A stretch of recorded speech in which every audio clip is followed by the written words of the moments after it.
Okay, then ladies and gentlemen, give it up for Priyanka Chopra.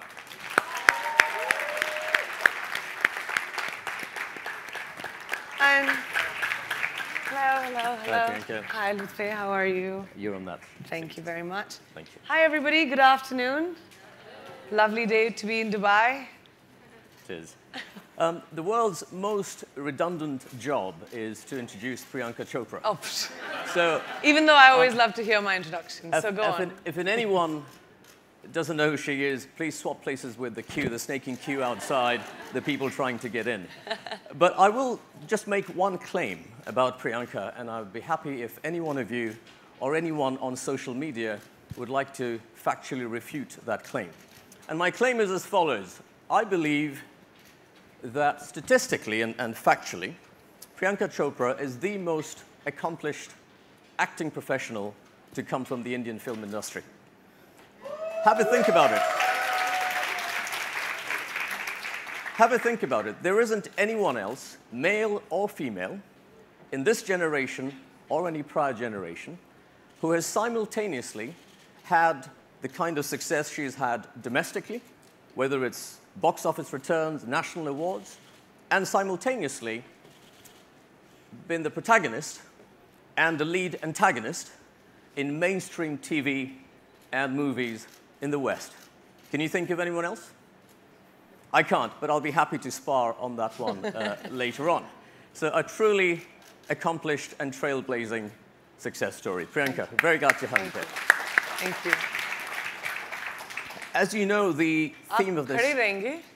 You must sit down, because then I'll have to stand, and then we'll do this whole thing of like... We'll do that along the way, all right, hopefully. Right. We'll get up in a little bit. So, you know, the theme of the conference is education and skills, celebrating teachers. How do we prepare ourselves for the future? And 2030 is the date on the calendar. And as you know, it's not just skills and training, it's also attitude, resilience, empathy, cross-cultural sensitivity, all of those things for which you are a role model, not just for girls, but boys, men, women, everybody. So let's start from the start, if I may, to the beginning of your professional career. Where did it start, and how did it start? Well, I was supposed to be an engineer. I come from a very academic background. Both my parents are doctors, and because they're both doctors, I knew I didn't want to be one. Because, you know, when you're a doctor's child, you're like literally raised in a hospital yourself. You like go with your parents, you're at night duty with them, the nurses are your best friend, formaldehyde is the only thing you know how to smell. It's a disaster. So I was like, I'm never going to be a doctor, and I decided, I was very academically inclined. I loved physics and math. I wanted to be an aeronautical engineer. I wanted to build planes. And when I came back from America, I went to high school in America, and I came back at the age of 16. And my mom thought, like most moms do, that my daughter's the prettiest girl in the room. And I was getting photographs taken in, you know, a small photo shop in Bareilly, just for a scholarship program for Australia where I wanted to apply.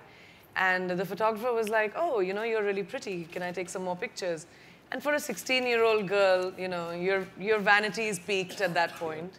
I was like, sure, of course. I will allow it.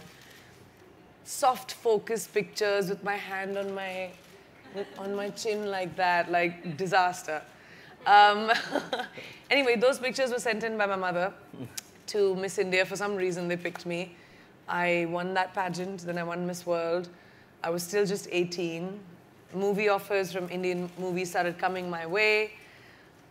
I didn't know what to do, but my dad and I had a chat, and my father told me that, you know, I never want you to have a what if in your life. You're 18 years old, give it a shot for a year and a half. If you're terrible, you can always go back to college. You'll know you can't act. Right. And if you're not, then you'll know that you found your calling. So would you say that the first launch pad into this world was almost accidental? It's oh, not for something sure, it was a fluke. It's not something you wanted to do all your life? No. Do you believe in happy accidents or fate or act of God that sort of guides us into? I believe in destiny. You do? I do believe that destiny and hard work go hand in hand.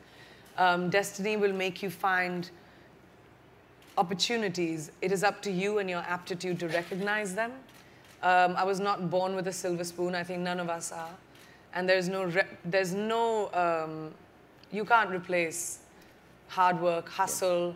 You cannot replace, wanting something bad enough and actually going after it. But is the move from being beauty queen to an actor automatic? Does that sort of happen to everybody? No, it doesn't.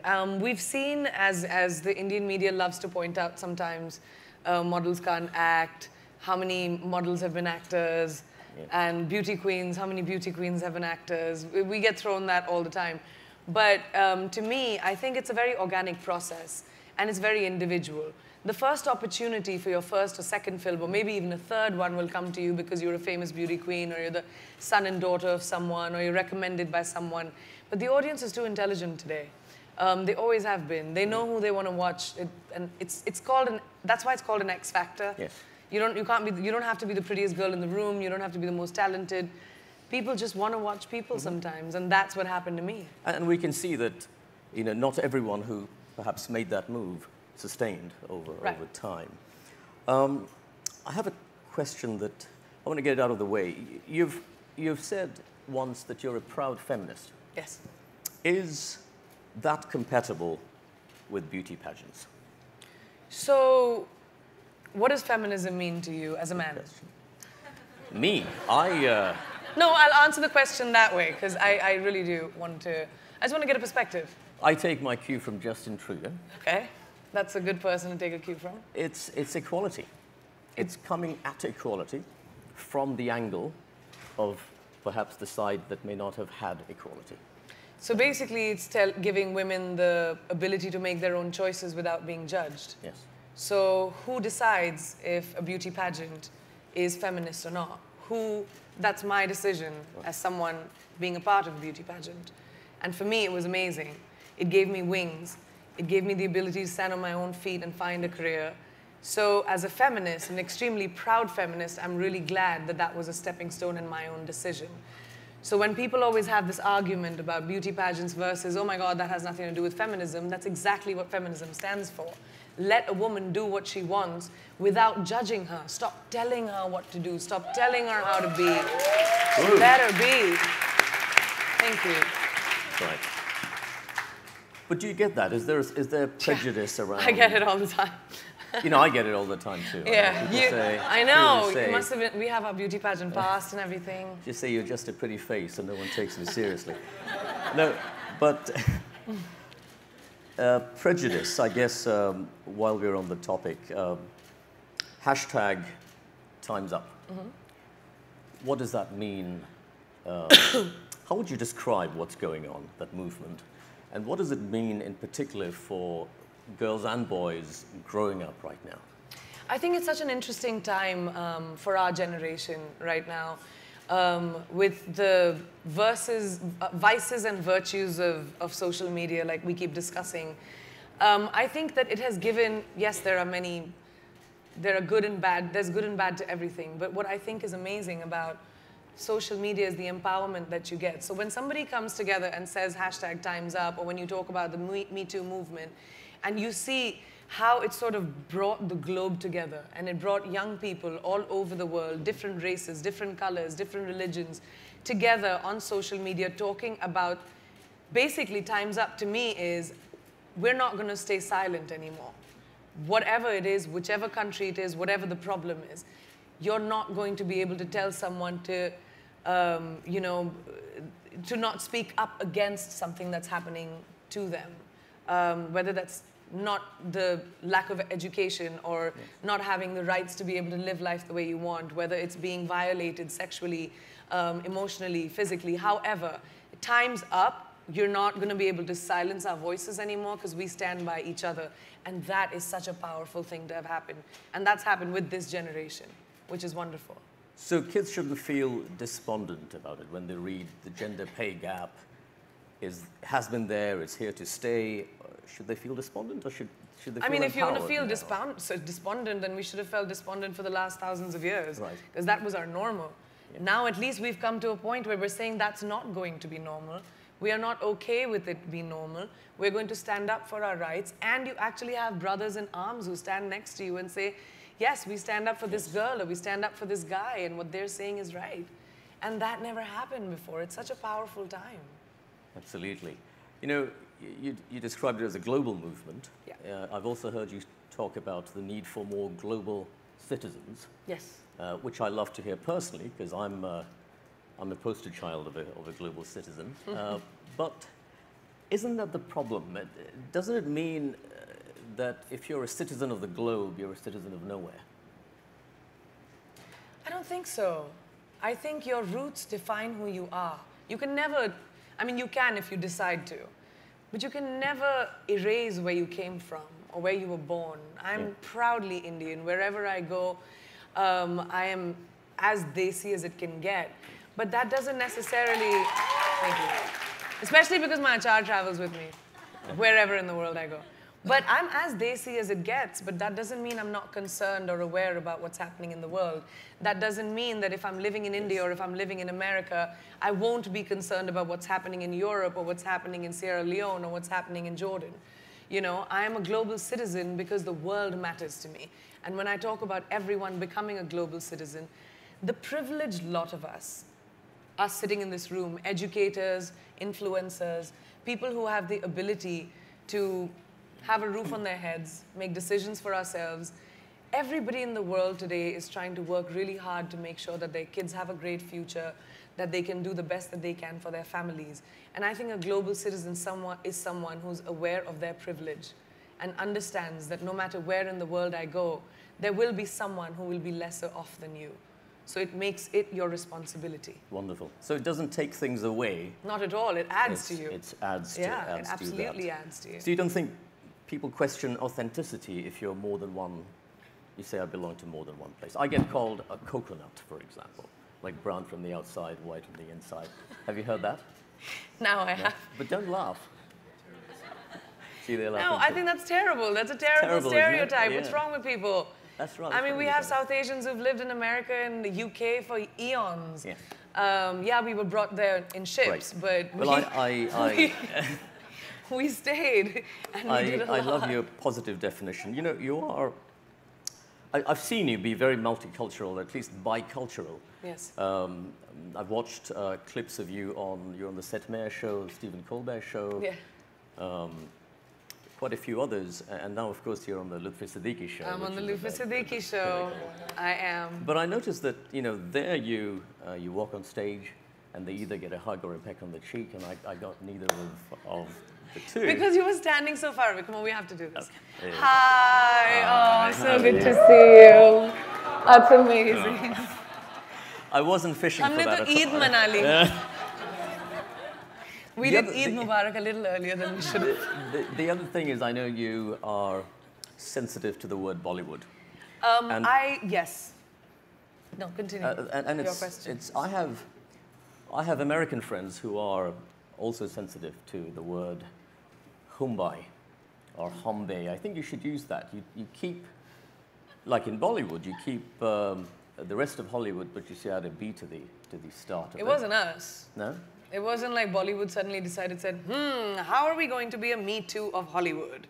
No, we didn't. It was, I think, a name, I haven't gone back to how it originated, but it was a name that was given to us because it was Bombay, it was a film industry, right. So it somehow became Bollywood. I did not have a problem with the word until I started working in America and until I started working internationally.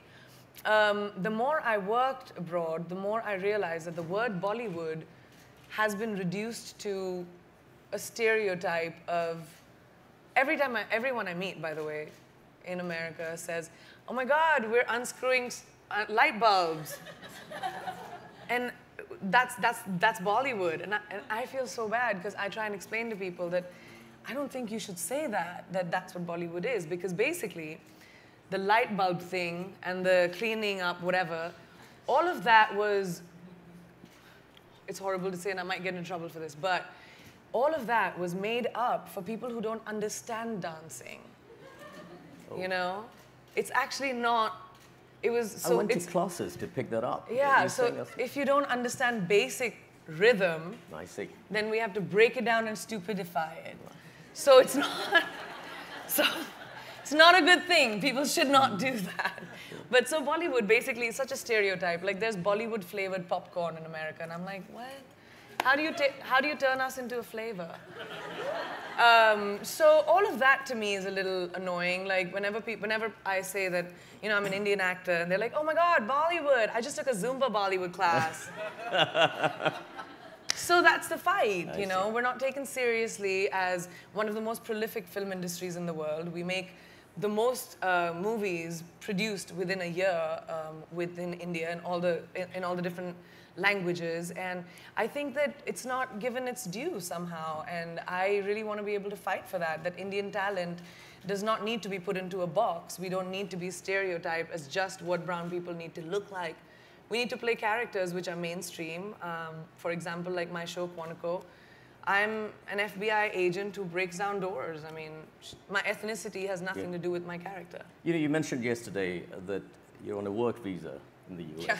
You know how hard it is to get a visa? You have to prove that they couldn't find somebody local who could have done that job. Isn't that right? That's the criteria for it's visa. It's called an alien with extraordinary abilities, That's which right. means that no one else in the world can do what you do. Hence, me sitting right here. Excellent. Let's do that. Wonderful. But I do think that if you start referring to Hollywood as either Mumbai or Bombay, what would Hollywood be like if it's in Los Angeles? It'll catch on, it'll trend. It's Bombay. Think about it this way. You leave the H from Hollywood. So you're saying we should call ourselves Bombay? No, call them Bombay. You leave the H in Hollywood and attach Mumbai or Bombay to the rest of it. That's or exactly like Los Angeles. Yeah, that works too. Right? Like hashtag boss and... It's we not. need Let's to just leave play with Hollywood that. aside play with that. and the Hindi film industry separate. So That's slightly more serious, I guess, right. your social causes. Yes. Of which there are many. There's education that you've spoken of. There's refugees and displaced people. Would you like to share with us your experience of the refugee camp in Jordan that you've been to? Well, I've been associated with UNICEF now for over a decade, and to me, the privilege of being able to work with an organization like UNICEF is I get to do a lot of field work and travel around the world and, meet such inspiring people who live in such dire circumstances but still have the ability to find hope in the world. Like sometimes I think if everything of mine was stolen from me, displaced from war, and I was made to live under a tent roof and, have my children survive and not being able to send them to school and not be completely uncertain of my future, I'd be angry at the world. Yeah. I'd be angry at the world for not caring. And I understand that. I mean, so many kids around the world, especially with all the war-ravaged, conflict-ravaged areas in Syria and around the world, those kids, all they wanted was books. All they wanted were teachers. All they wanted was to be able to have some sort of grip on their future so that they didn't have a generation of children that were not educated and could not get jobs. And each one that I met at this refugee camp in Jordan spoke to me about wanting to go back and rebuild Syria. And not angry at Syria, not angry at anything that happened, but they said, we want to go back and rebuild our country. And that was just incredible for me. I remember it was horrible because I flew directly from Jordan and that Syrian refugee camp for the Emmys last year. And my dress was this custom-made Balmain gown, and I was wearing about 50 carats of diamonds that day.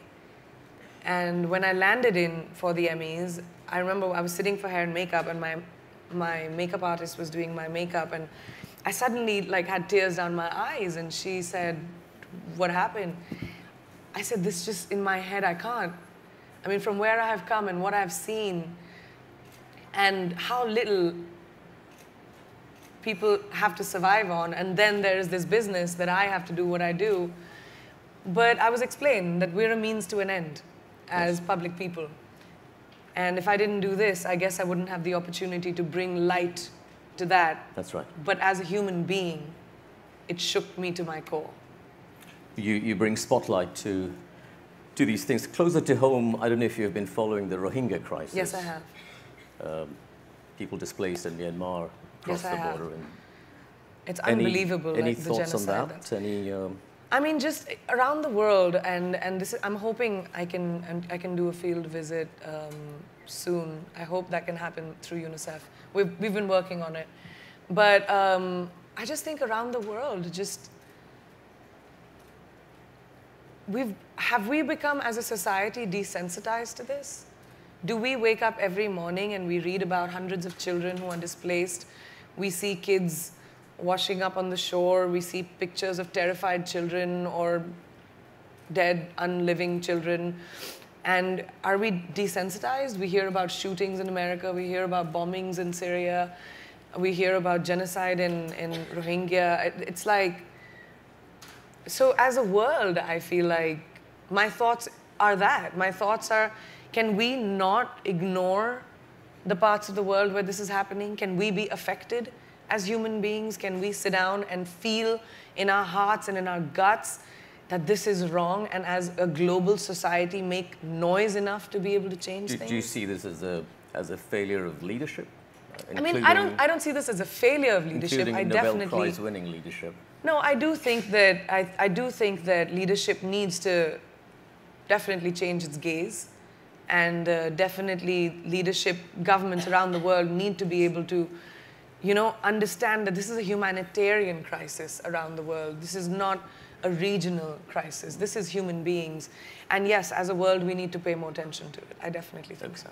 So I have a few more questions, but let me open it up to the Yes, audience please. before I get to those. There's quite a few hands up there. You know, I made the mistake of asking social media if they had any questions, and I will I'm not. sure you got few. I will not ask you some of those. So, for example, when are you getting married? Predictable. Women around the world, the Predictable. perils of being a woman. There's somebody else who wanted you to sing. Won't ask you to do that either.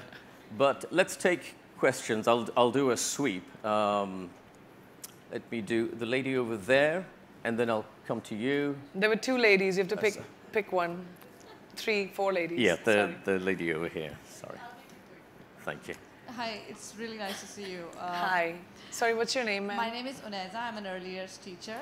And I just wanted to ask you a question regarding, it's a lighthearted question. Would you hold the mic closer? So, yeah. It's a lighthearted question regarding the Hollywood-Bollywood thing.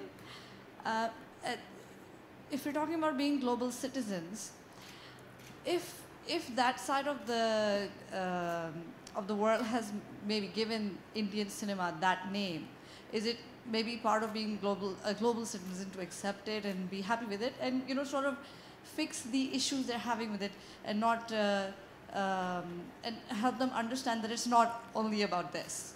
Yeah, no, I don't know who gave the world. I don't know if it is Hollywood that gave us the name. So okay. I didn't claim that. I don't know who gave us the name. Sure. But I think you're right. I could be like, yes, I'm Bollywood, and this is not how we dance. And we don't only randomly break out into song and dance our story. Like, I've always tried to be an educator of people about Indian cinema. But I feel like the word somehow, which is why I'm against it. I wasn't against it before. Sure. But after experiencing what the word pigeonholes us into, Sure. that's why I feel like I'm a little against it at the moment. Because as soon as you say Bollywood, it's called face jewelry and henna. Like, I mean, I'm one person. It's really hard to be able to change the minds of everyone around the world by just me. So I feel like it just pigeonholes us and puts us in that box. So until we can change that, until we can become a major part of global entertainment, I think I would not like to use that word as much. I think you're a big part of changing that view about Bollywood, that it's only dancing and songs. Which is exactly what I'm trying to do. So let's just hear that lady out, and then we'll move the mic here. Hi, my name is Esther. Hi, Esther. I just have a question for you. Being a woman from India, as someone who is very passionate about tackling social and justice issues in India when it comes to being a woman, what advice do you have for a woman who's interested in tackling issues like that in a society that is so male-focused? That's a really amazing question, because it's something that women face all over the world. In a few parts of the world, yes, we have the ability to speak our voices and be applauded for it. But in a lot of emerging countries, we are not applauded for it. women with opinions, women with voices are said to be too forward, too fast, too smart, too ambitious, too bossy. Yeah, whereas when men do it, it's supposed to be driven and sometimes even sexy. But, but when it comes to girls, it's not. And the way I see it is, look, we've for eons been told that women are second-class citizens. For such a long time, a woman's job has been only restricted to having children, making sure, being homemakers. But that's not all a woman is about, right? We're so good at multitasking. I think it'll take brave young women like you to actually set examples for your peers within your communities. Parents helping their girls, their daughters find their feet, making sure they are educated, not getting them married off really young. But it will take our generation to change it for the next generation. So the more conversations you have with your peers, the more loudly I speak about it, the more the women of this generation try and change it, maybe the next generation won't have this question at all. So thank you very much. Thank you. Thank you. I try. We'll take 3 questions in quick succession. So that up to you. This is your show. Sure. Just a guess. Hi, Priyanka. I'm Sai from Bangladesh. Hi, Sai. So thank you for taking the interest in Rohingya crisis. Of course. Moving on a little bit, you started with the feminism part. One of the questions that I asked your peer last year at Davos, Karan Johar, about the objectifying of women in Bollywood is so much, the influence it has on girls around in our societies. Sure. You have girls who are 6 or 8 years old learning, dancing to these. What is the learning pattern of there that you think is influencing, and how do you change that? We'll take a second question. And then, oh, let me answer one. Okay, that's fine. So my gosh. Okay. Full confusion will happen. You have 60 seconds Damn to it. answer the question. No, these are big questions and they're very important to be spoken about. But objectification of women in entertainment. Let's not just talk about Bollywood, first of all. Let's just talk about objectification of women in general. Music videos, pop songs, you know, big tentpole movies. Why do those things make money? Who's watching it? People are watching it, right? Who's buying those tickets? Who's saying it's okay to go watch these movies, to go watch these videos, and then we're critiquing the people who are doing it? It's called demand and supply. Don't demand it. Don't ask for it. It'll change. That's how I see it. I mean, today there are so many girls who are standing up and saying, I'm not cool with that, I'm not comfortable with that, and then they're replaced. Because that's the demand. That's what men or people or the audience wants to watch. So there's a big fight that's happening right now between what people will watch, what the demand is, what the supply is, what women are standing up for, and it's a very interesting time. I feel like in the next couple of decades, we'll see a big change in terms of what people watch and how they like to watch it. You're already seeing that in entertainment. I mean, a decade ago, you would not really see a woman's face on a poster selling a movie or opening to box office on Friday. And here today, we have female movies which open up to big box office numbers, bigger than the boys sometimes. And that's a change we've seen in our own lifetime. So there's so much to see going forward. Thank you. Thank you. Very quickly, sir. Sorry, I'm like really rushing through the answers. No issues. Priyanka, we are running the campaign of Beti Padhao, Beti Bachao in India. Still, you would be seeing there are so many cases of rape, mishandling of women in the country back home. Can you not do something now with our Prime Minister and the team there? Because, you know, women are really unsafe, and I'm coming from Gurgaon. After 8:30 p.m., it's really unsafe for a woman to go to work and becomes difficult. And, you know, we as parents also find it difficult. Can you not do something back there because the country needs you there? I alone will change the country, yes, sir. Because I'm the only one who can do it. No, this is centuries of mindsets that need to be changed. And unfortunately, sir, it's not going to be something easy. I myself was raised in Ambala. I've lived in Delhi. I understand what you're talking about because I spent a lot of time in the north. And I understand how parents are scared sometimes to let their kids go out at night. But this is a really big conversation we are talking about. We are talking about changing thousands and thousands of years of the mentality ki ladki paraya dhan hai. लड़की बोझ है. लड़की जब पैदा होती है तब इतनी बड़ी पार्टी नहीं होती जितना it would happen when लड़के पैदा होते. तो ये सब जो छोटी छोटी mentality है, or when you turn around and say, oh my God, you're crying like a girl, why is that a bad thing? Oh, he hits like a girl, he punches like a girl, why is that a bad thing? I mean, we've been taught that for years, for such a long time. Even when it comes to safety, लड़कों को, men have been told for a very, very long time that a woman is a commodity. A woman is for your pleasure, to feed you, to keep your home, to raise your children. It's always about yours. It's always about him. So until us as parents, teach our sons that the only way to be a better man is to respect a woman and not degrade her, that's when society will change. When we teach our daughters that you will stand on your own feet, and when we educate our daughters and when we educate our kids, that's when they'll be able to see a global perspective.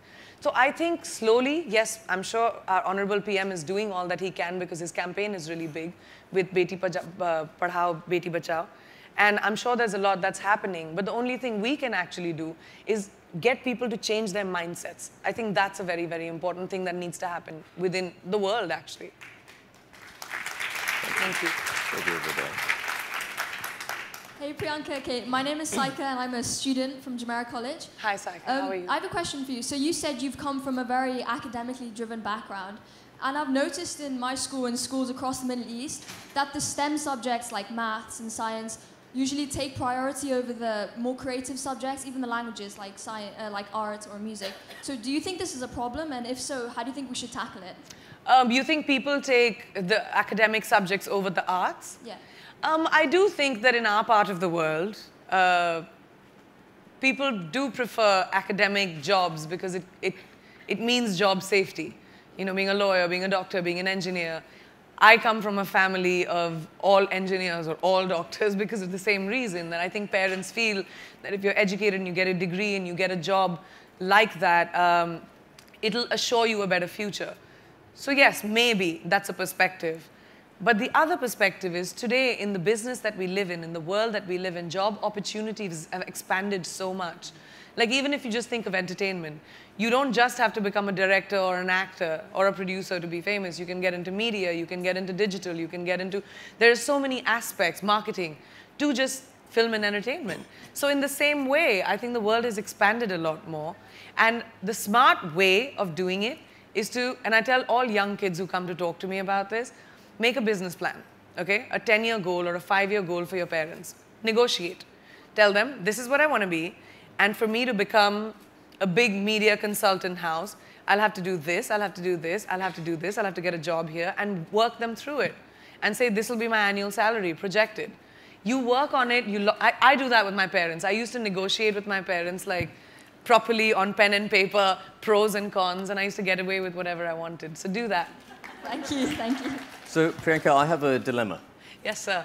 I see 12 minutes on the clock. Oh my God, this is really stressful. I've been told that you need to rush, that we don't have much time. Is it okay to take the 12 minutes? Yes.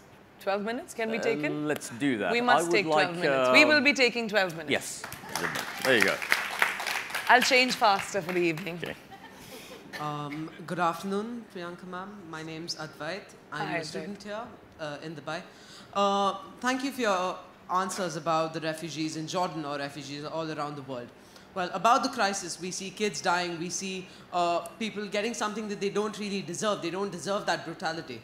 Do you think that we've failed as humanity? And while I agree that all of us have the intellectual wisdom here to know that we need to do something, what do you think we need to do immediately to better the lives of those people who don't really deserve anything of what they've been getting so far? You see, when it comes to conflicts around the world, as humanitarians around the world, we need to feel strongly enough to associate, that's what I do, is to associate yourself with organizations which have the ability to move heads of states and governments. So when I stand at the United Nations General Assembly and I speak to heads of states from around the world, I can implore and say that we need to bring attention to these areas which require it. So for me, that's my biggest ability to do that. You as students have such a huge power to be able to get petitions around the world, write into governments, write into people all the time. Like with Global Citizen, have you heard of Global Citizen? There's an organization that I do a lot of work with, where we do a concert every year in New York, and we did one in India last year as well. We raise a lot of money, and we raise a lot of people, and getting people together to sign petitions to send to governments around the world and heads of states to actually implore them to change laws. So I think that as students, you have such a strength to be able to do that. That's the maximum we as citizens of the world can do. Thanks a lot for your answer. And well, to everyone here, if we thought that Priyanka was just an actress after today rather than a wonderful person, I would be disappointed. I think all of us who've been here have had the pleasure of understanding that she is a wonderful person. Thank you for your answer. Thank you, guys. Lady So over there. sweet. Hi Priyanka, I'm Priya. Hi, Priya. Apart from crushing at Hollywood, I was just seeing that your Pebble Productions is also producing films in Marathi and Bhojpuri cinema. So do you consider yourself to be an entrepreneur? And also, I'm not able to connect, like you are being such a big actress and you're also focusing on regional cinemas. Like, what is your aim? Like, what is the goal which you're seeking for? So while everyone's going international, I'm going local. The way I see it is, I was born in Jamshedpur, raised in Bareilly, UP, went to school in Lucknow, lived in Mumbai, lived in Boston, lived in New York. I consider myself truly a citizen of the world. And I think storytelling is such a basic art. Your grandmother tells you stories before putting you to bed. My nani used to tell me stories when she used to put coconut oil in my hair. So storytelling is an art. All of us across every culture know. So whether it is a giant Hollywood production or a big Hindi movie or like a beautifully small, well-told Marathi ventilator that I made, which was my first Marathi movie, it's just storytelling. And to me, my company, which is Purple Pebble Pictures, stands for giving opportunities to new talent. When I joined the film industry, I didn't know anyone. Everybody else was uncle, auntie, somebody or the other to somebody or the other. So they'd like grown up together. Every time I went to a party, people would be like, oh, hey, blah, blah. And I didn't know anyone, So I wanted to create my company as a sanctuary for filmmakers who feel that way, who feel, if we're coming into the big bad world of movies, where do we go? So my company provides them that. And I'm making films like this year. In our roster, we have Punjabi, we have Assamese, we have Marathi.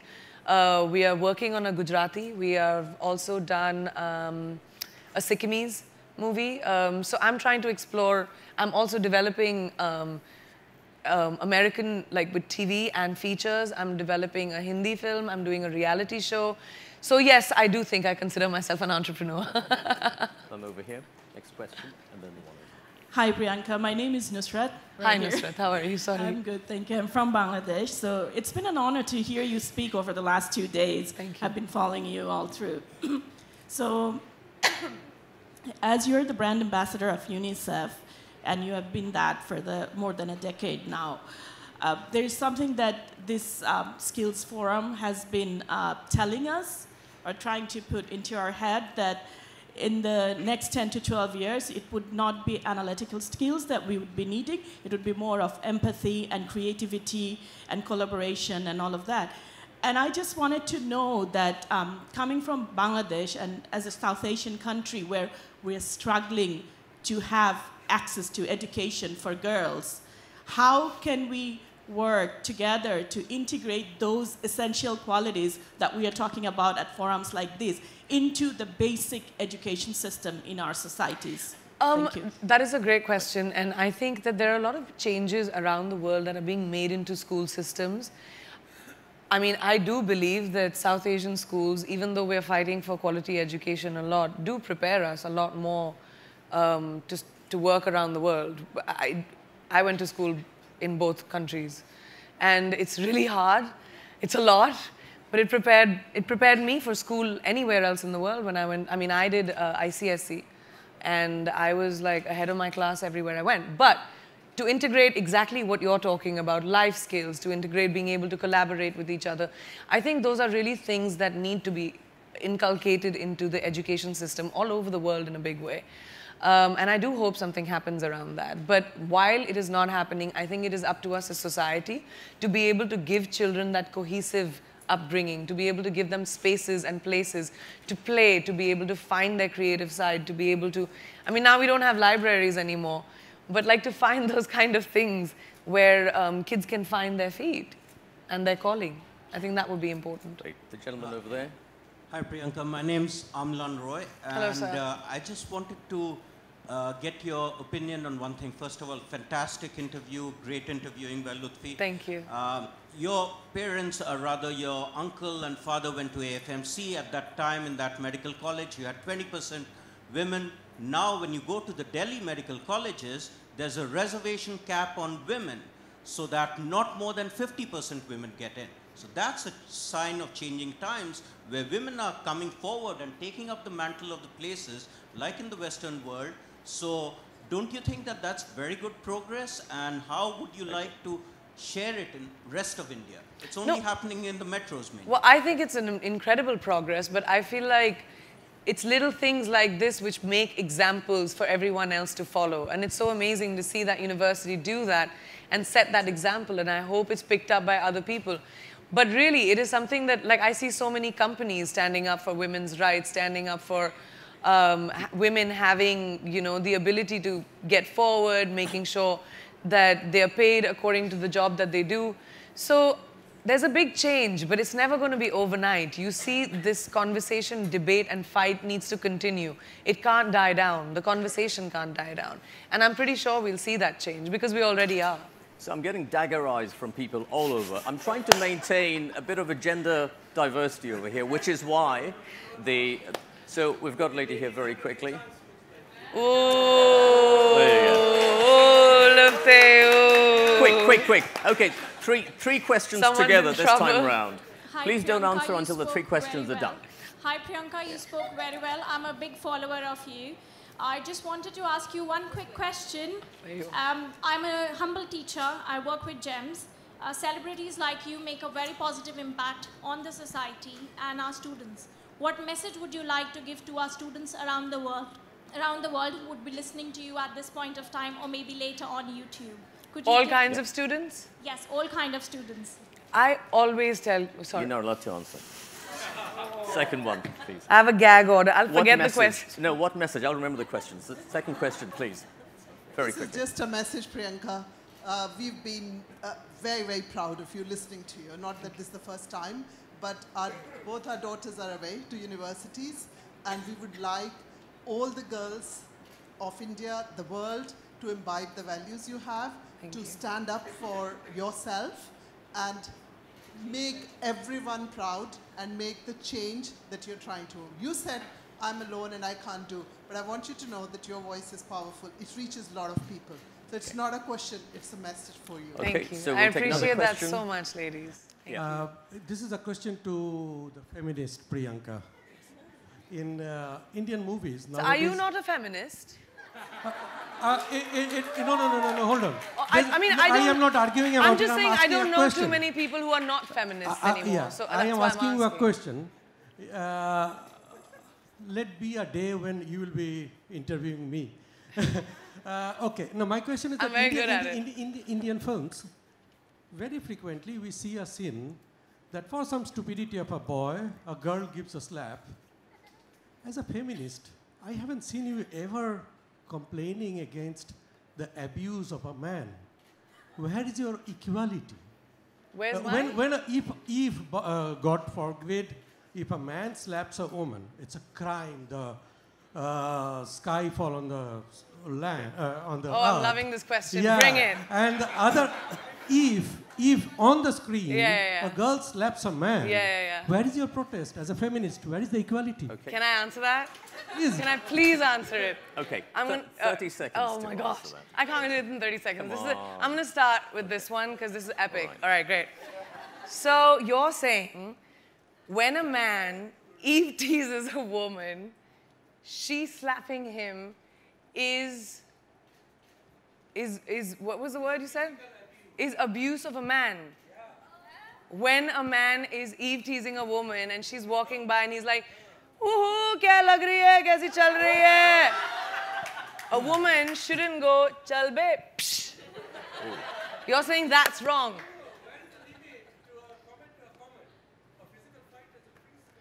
Because physiologically, men and women are different, sir. There is no debate about it. Equality is not about physics. Oh my God, this is so basic. We have to get into it. Okay, when we talk about equality and opportunity, we talk about cerebral opportunity. We're not saying I want to be able to be 200 pounds like a man and beat the shit out of somebody else. We're not saying that. We're saying you get the ability to get the job, to be the CEO, and nobody questions when you're driven at 50 and have 3 children, how you're managing it all. Don't question me. That's what I'm saying. I can be a CEO and a mother. So when a girl slaps a guy, when he Eve teases her, he deserves it. A positive message for people in schools all over the world. Yes, for students all over the world. Yeah. Look, it's not like, this got funny, but no, I didn't. I don't get disturbed, sir. It's not that easy. Don't worry. I mean, there's no need to be physically harmful to anyone, men or women, first and foremost. Second of all, I think I really talk to students all around the world, and I always say, some of us have the incredible opportunity to go to school. Some of us have the incredible opportunity to get books, to get a quality education. The ones that do, the ones who have that opportunity need to remember how privileged they are. Do not take your education for granted. Go to school, graduate, make a future for yourself so that you can make a future for this world. Because we depend on the kids that go to school, because there are thousands and millions of kids that in this generation will not have that. So compensate for the ones who don't get it. Make opportunities for the ones who don't have it. Understand your privilege and change the world. That's what I would say to students. Can I just say 2 things? Firstly, yes. I don't know that gentleman. Secondly, we're run out of time, but before... But I'm still curious, sir, are you a feminist?